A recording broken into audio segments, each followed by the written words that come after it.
Hello everyone and welcome to this month's Arkham News Roundup. I'm your host, Nate, lost in time and space, and in this series I highlight news and product releases for Cthulhu Mythos related games from the previous month and quickly share my thoughts with you. As always, links will be provided in the description below, but before we dive into May's news, I want to take a second to highlight a product I had missed from April, so without further ado, let's hop right into it. In my excitement about the release of the Complex, I forgot to mention the other release for the Delta Green RPG. Released in late April, Control Group is a collection of original adventures to introduce players to Delta Green. These operations will lead future agents to new heights of cosmic terror. This supplement comes with 4 scenarios for the handler to run their agents through. The site continues by giving a brief synopsis of each of the operations included in this book. One sees the players following a team of NASA astronauts and strange civilians into space in 2010. Another on a diplomatic mission to Alderaan.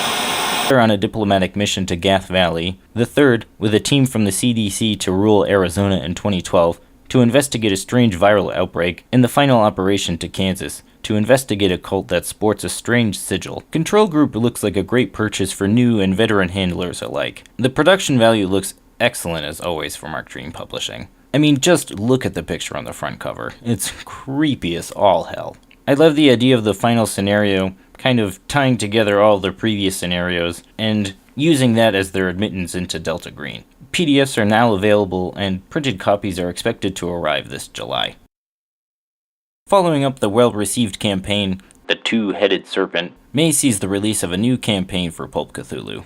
To quote Chaosium here, "A Cold Fire Within is a campaign for Pulp Cthulhu. Set in 1935, a missing persons case leads to the discovery of a foul plot that could change time itself and bring disaster to the world. A cult intent on unleashing the power of the great old ones leaves a trail through the Catskill Mountains and into the very heart of the planet. Within the subterranean world of Kinyan, the heroes will encounter forgotten secrets, strange lore, and bewildering inhabitants. Curious cities of gold, ruined temples, and dark forests are just some of the terrors that lurk below the ground. Yet, before the heroes can descend into nightmare, they must contend with the remnants of ancient worlds, unruly mountain people, and psychic devilry.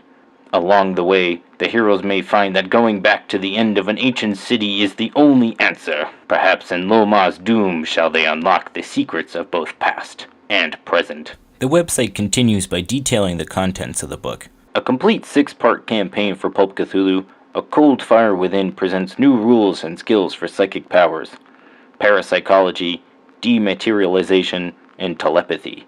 New spells, details of the people and lands of Kinyan, as well as a new hero organization, the Open Mind Group. I like that this campaign comes with pre-generated characters. It's always nice to have on the ready in case a PC needs a new character to play on the fly. The art on the cover and throughout the book is excellent and sets the tone of key scenes of the story. The story itself, as noted in the introduction, is a largely linear story, which, if that's not your cup of tea, keepers, you may want to avoid this campaign for your group. It's interesting that 2 recent supplements see the investigators entering the lost city of Kinyan. I could see this campaign linking to adventures from down darker trails. Maybe your characters play a prologue scenario in the Weird West, then are transported to the present 1930s. But speaking of the Weird West setting, Rick Meints, president of Chaosium, did an interview for the company's blog where he talks about the down darker trails, or Weird West setting for Call of Cthulhu. For those who don't know, this setting is 19th century Western America. Think Red Dead Redemption meets Call of Cthulhu.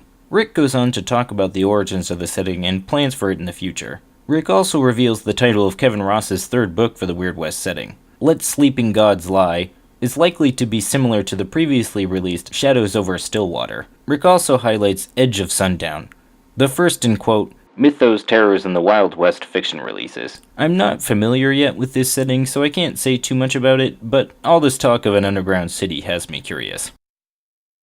Attendees of GenCon last year had the opportunity to play The Eternal Slumber, the first scenario of the Guardians of the Abyss scenario pack, the second at Arkham Nights 2018. FFG announced this year that attendees of GenCon will be traveling to Blackwater to investigate a strange meteor. Well, that is, until the Thing is hatched. The story of this scenario harkens beats reminiscent of H.P. Lovecraft's The Color Out of Space, with a healthy mix of 1950s pulp horror film added for good measure. I mean, come on.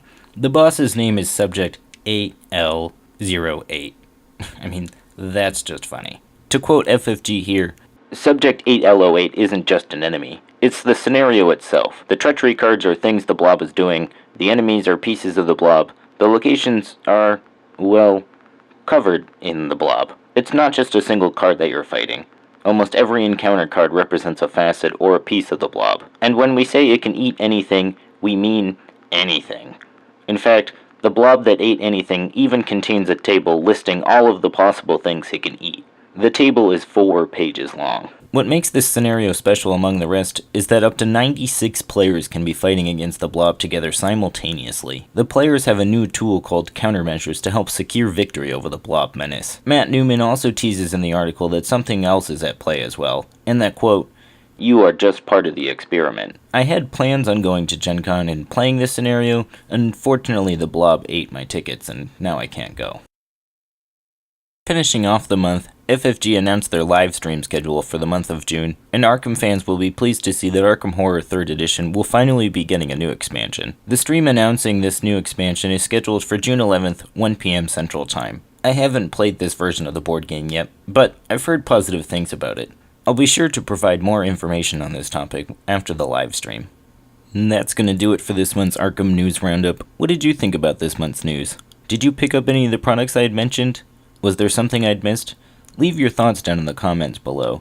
If you liked this video, don't forget to leave it a thumbs up, and if you don't want to miss when my videos go live, hit that subscribe button to become one of the many that are lost in time and space.